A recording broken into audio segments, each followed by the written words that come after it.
Et donc, on ne vous donne... Oui, c'est ça, les soins palliatifs, c'est accompagner quelqu'un pour lequel on a décidé, avec l'accord du patient éventuellement, ça serait le mieux, mais en tout cas, on a décidé qu'il n'y avait plus de chance de le guérir. Donc, on s'est pris pour Dieu quand même, parce qu'on a dit, cette fois-ci, il n'y a rien à faire.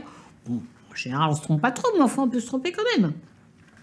Donc, on décrète que ce patient n'a plus aucune chance d'être guéri et que donc... Alors, je veux dire, ça vaut pas le coup. Alors, à quels égards? Est-ce que psychologique, physique, pour lui, pour la société, pour ce que ça coûte? Je sais pas. Alors là, il y a 25... ça vaut pas le coup. Il y a 25 explications possibles. Mais bon, on dit faut arrêter de faire les traitements curatifs.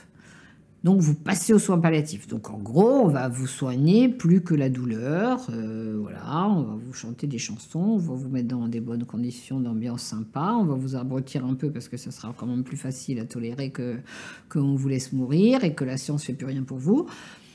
Voilà, c'est ça les soins palliatifs. Alors, vraiment, c'est très très important de comprendre que il faut pas faire croire ou vouloir faire croire au patient qu'on va traiter sa douleur seulement si on le traite plus pour essayer de le guérir.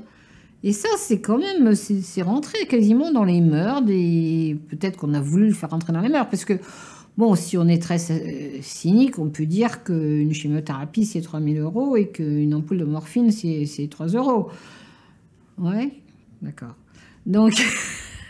que de temps en temps, on pourrait peut-être avoir tendance à raccourcir la phase curative de la maladie parce que le prix de revient pour la société n'est pas forcément le même. Alors c'est très drôle d'ailleurs parce que avec l'arrivée sur le marché de tous ces essais précoces, où maintenant on veut faire tester très vite aux patients qui vont pas très bien quand même, les molécules dites innovantes, justement, basées beaucoup sur la génétique. Là, brutalement, le patient qui était en soins palliatifs et pour lequel il n'y avait plus rien, brutalement, on va lui proposer un essai précoce à 3 000 € ou 6 000 € moins mensuels. Et là, il a droit à ça maintenant, là, parce que quand même, c'est un essai précoce, finalement. Il faut faire profiter à tout le monde des thérapies innovantes. Nous